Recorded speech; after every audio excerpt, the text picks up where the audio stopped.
in today's pep talk, we've got Patrick Graham with us. Patty G, you are looking amazing. Thanks, Lindsay. I'm very well. How are you? Very, very good. So, Patty G, what have you been up to lately? Lately, I've been doing a lot of advisory work. So I've got probably 60% of my work is advisory clients, and month to month that can vary. Sometimes one client will use up more of that retainer or potentially go over that. So it's been really exciting. One of my clients in particular has had a lot of changes in their business, and it's as an accountant, it's one of the most thrilling elements is to be involved in advising on those changes and then suggesting recommendations based on the insights that we have from our external approach of looking at their accounts and their business. So Patty G, tell us about yourself. So when you're not at work, which you are all the time, what does Patty G want to do in his spare time? So I love going to the gym. I try and go most weeknights. Although Friday nights it usually ends up being dinner or something else, and I love dining out, going and seeing comedy shows, music performances, art things. So looking forward to the Fringe Festival being on in Adelaide soon, and also like going for road trips if it's just for a day or maybe a couple of days, and international travel when I get the chance. I must say, Patty G, you are looking fit, and I would like to commend you on that. Thank you. You're taking great care of yourself, and it's actually really, really nice to see. So, Patty, how did you hear about a Codex, and what made you decide to join? So my father actually plays golf with a client from a Codex, and Dad came home and he said, this is after a few beers at the golf club, he said, my golf mate was saying that there's these cool guys that are accountants, but they do stuff with computers. And I said, oh, really? That sounds interesting. And then probably a week and a half later, I was in this same room having a chat with Chris, and I was thinking, wow, Chris has done really well going from being a tax accountant to being a technology-focused firm, cloud-based firm. And I thought, I wonder if, there was a place for me to sort of work with him or for him. And then as time went on, Chris had mentioned about the partnership structure, and we didn't even really discuss it. And it got to the point that I'd been invited out for a dinner and drinks, and I said, well, what happens now, Chris? And he goes, oh, we should send you a contract. So as soon as that came through, I incorporated a company for myself to practice through and signed the papers, and I couldn't wait to get started. That is so cool. Patty, tell me about what you're passionate about, and how has a Codex helped you align with that passion? So my passion is definitely around working with business owners to see them reach their goals. And what had, I guess, deterred me from tax-based work in my early accounting days was how, it could be up until May the following year that you're looking at someone's accounts for tax purposes, and you could see something that had happened, 18 months ago that may have a questionable business decision behind it. And that really bothered me. I didn't think that I would be able to use my expertise to my best ability for the benefit of the client in that context. So I really love now working under the advisory arrangement where clients will just ring me up. I'll have a meeting with them a couple of times a month, maybe once a month, some of them only quarterly, but having them ring me up and say, hey, I want to get a new forklift for my warehouse, and then I'll say, hey, wait a second, you don't have to buy a brand new one. The deduction rules apply to an old one that will do the same job. What do you think? And then I'm able to help them out that way, and I feel like I'm part of their business as well.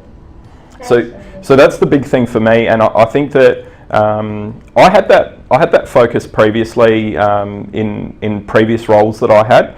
And then also when I started consulting on my own, I had that approach as well, but it was a very narrow focus around research and development and that sort of startup new product development. But being able to bring that out to established businesses or new businesses that are starting in a traditional, an already established industry. That's been really rewarding for me to engage with them in this way through a codex. It's really inspiring to see, Patty, how you create relationships with your clients, and I think that's one of your best assets. Just making sure that you're making them feel that you're a part of their businesses, and I think that's actually what makes you so successful. So really inspiring. And I might just add, Lindsay, that is the thing that actually makes me do my job better. Is the more I am involved, the more I understand what they're doing, and I get a feel for not only how the business functions, but also how the owner likes to operate. Some owners are very, finger on the pulse. They want to know where things are at. Others are a bit more pragmatic, and they'll say, oh, okay, well, this is looking good. I'm happy. That's all good. And then also in the more intense engagements, I get a feel for how the staff are operating. And in an advisory context, getting a feel for staff morale. If someone perhaps needs a tap on the shoulder, or if there's some other issue staffing wise, it's really useful for me to be able to pick that up. Great. Patty G, let's rewind back to when you started. Oh.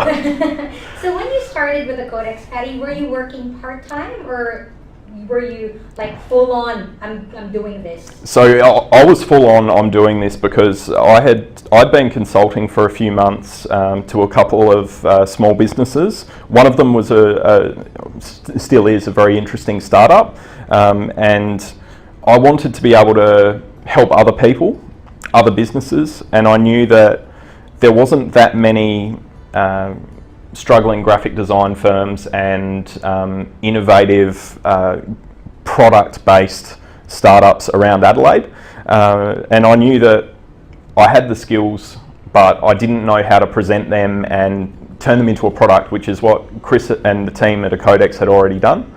And I was able to latch onto the advisory offering straight away, and then also picking up compliance for BAS returns was something that I'd really considered as just something that I would make sure happened as part of an advisory engagement, but seeing that as an entry point to other clients, and it is the foot in the door. Everyone needs their BASs done.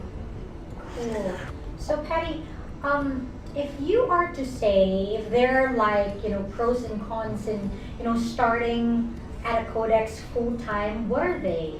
I think the biggest pros are the momentum that you can achieve from dedicating time to eating up all of that learning content, all of the procedures, getting your head around the practice management system, so Salesforce, and then the way that billings are done, the methods of networking and bringing in leads and dealing with those leads. If you can jump in with both feet on that, you'll see an incredible velocity from being, the new guy or the new person at an event or a group meetup to being the guy or the person that people are coming up to ask questions and say, talk to so-and-so about this if you've got a problem with accounting or with business generally.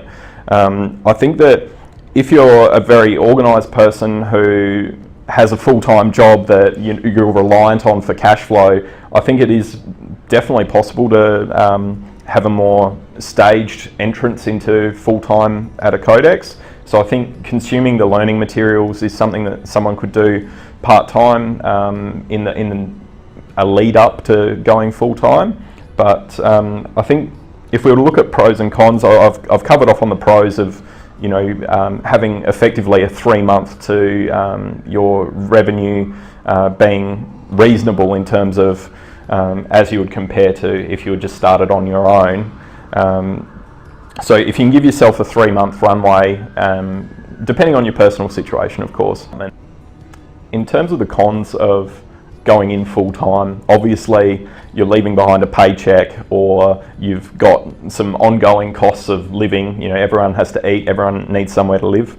The other thing is you may miss your traditional working environment. So if you're coming to a Codex based on being frustrated with knowing what's best for a client and then having to present that to a manager who will put red pen on it, and then it goes to the partner, and then it gets more red pen, and 3 weeks later you get a letter out and you're frustrated and you knew you were right the whole time. Maybe you'll just love it straight away that you're in charge, your head's on the chopping block with whatever you say to your clients. And then depending on your situation in terms of your location, if you've got other Codex partners that are in your area or perhaps in your state, it'd be great if you connect up with them. I've been blessed really to have 3 other partners who had started full-time prior to me joining in my location, and also being in head office as well was a huge benefit to me starting out. Although content that's in Salesforce now, I feel replicates the knowledge that you would acquire from attending head office. And if there isn't an Codex partner in your area, I think if you already have a network of small business owners, or if you have, even a friend who runs a bar, or someone who has a creative business, anyone who's in business for themselves, if you buddy up with them, maybe start a meetup group, and you can all help each other out. Think of it like an informal mentoring structure. And then in addition to that, being part of a Codex, you'll have the sales lab structure, and then also the partners meetings, which is really important for keeping progress. Really good. Thank you so much for all of those pieces of advice, Patty G. Patty, you've mentioned that your primary focus right now is advisory. Yes. How did you grow your business, and how has the Codex helped you in growing that advisory service? So advisory service is one of the things that you see in Australia. You'll be driving down the road and you'll see a sign, chartered accountants and business advisors, and I doubt that there's much advice going on in those small practices. I'd imagine that it's mainly tax returns, and perhaps in that May meeting the business owner is getting a slap on the wrist for a silly purchase from June the year before.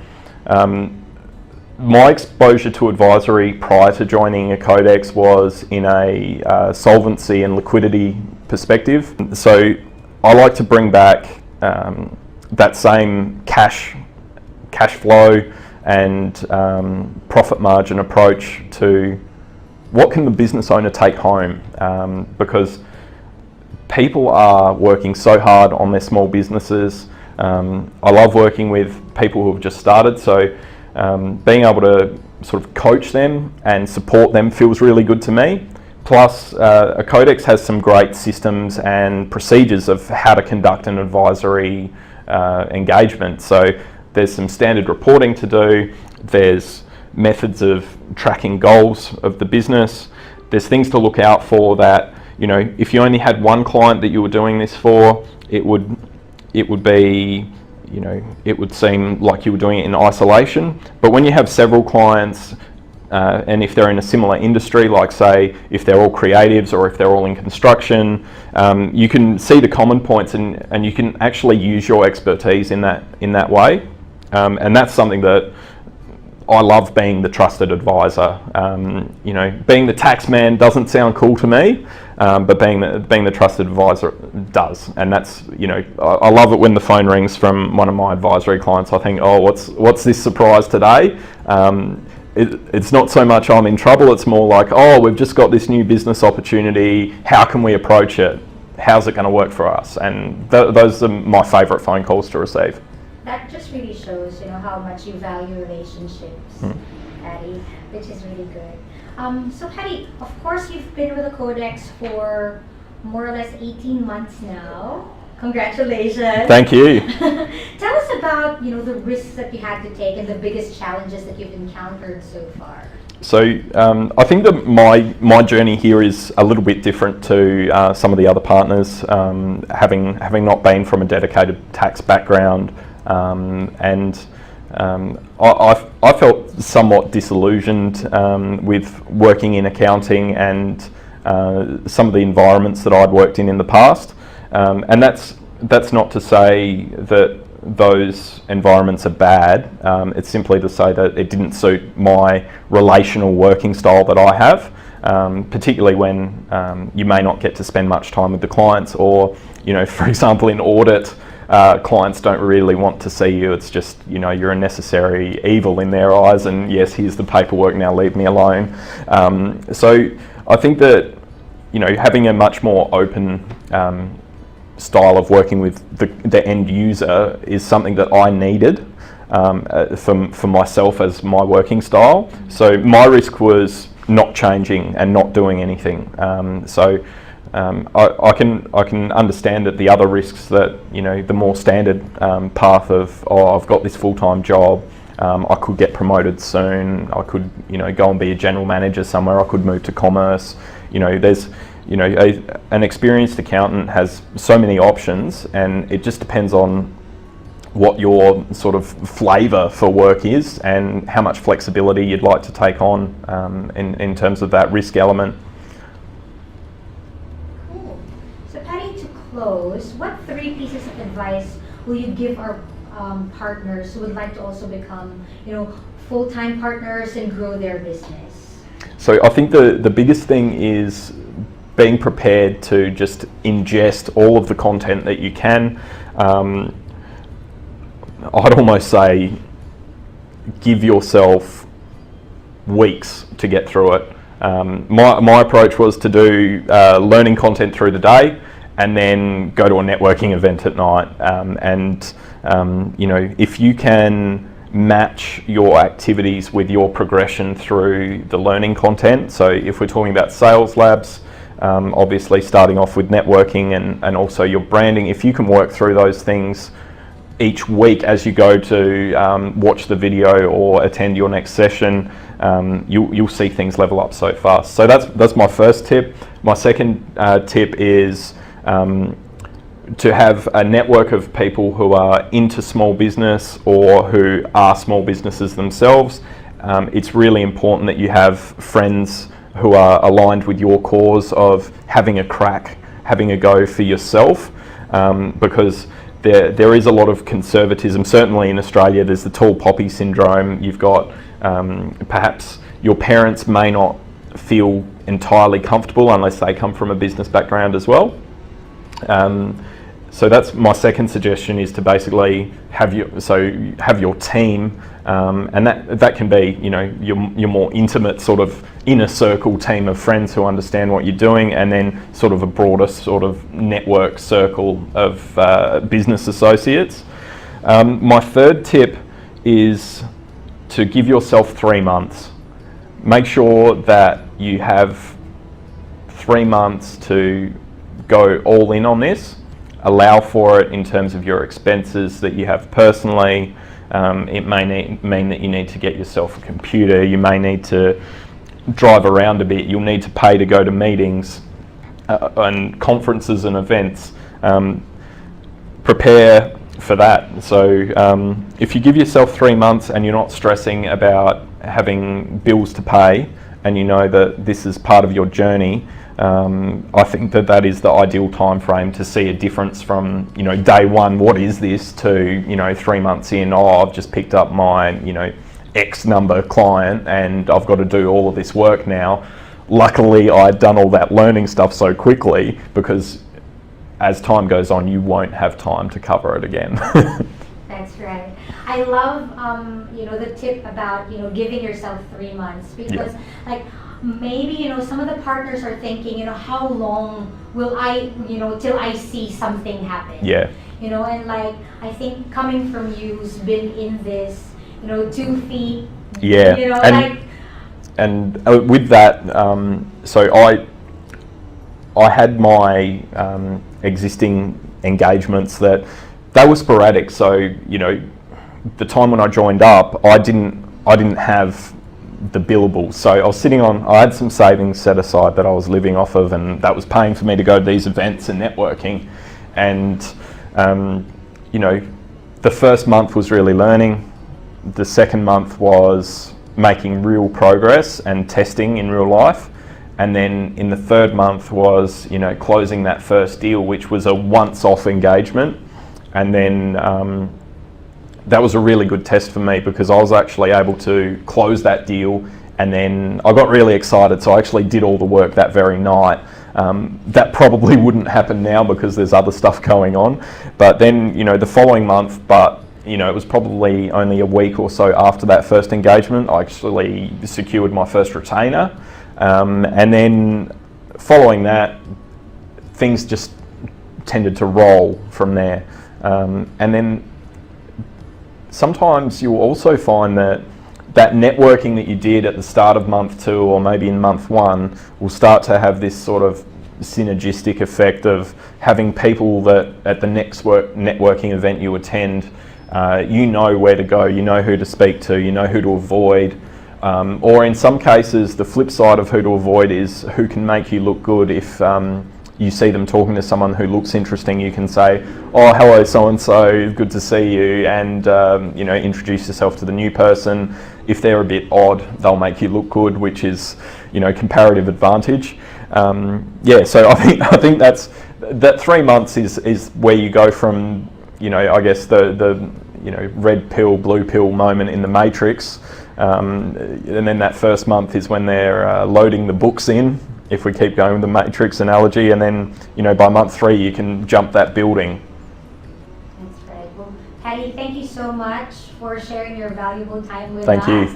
And it has been such an honor and a pleasure seeing your journey. You've been an inspiration to us. Thank you very much, Patty, and good luck. Thanks, Lindsay, and thanks everyone for all the support and encouragement, because without the weekly meetings, without the interactions with other partners and corporate staff, if I was still a sole practitioner, I wouldn't be doing what I'm doing now. I'd be wondering about where I could get some more work, probably. Thank you so much, Pete. Thanks.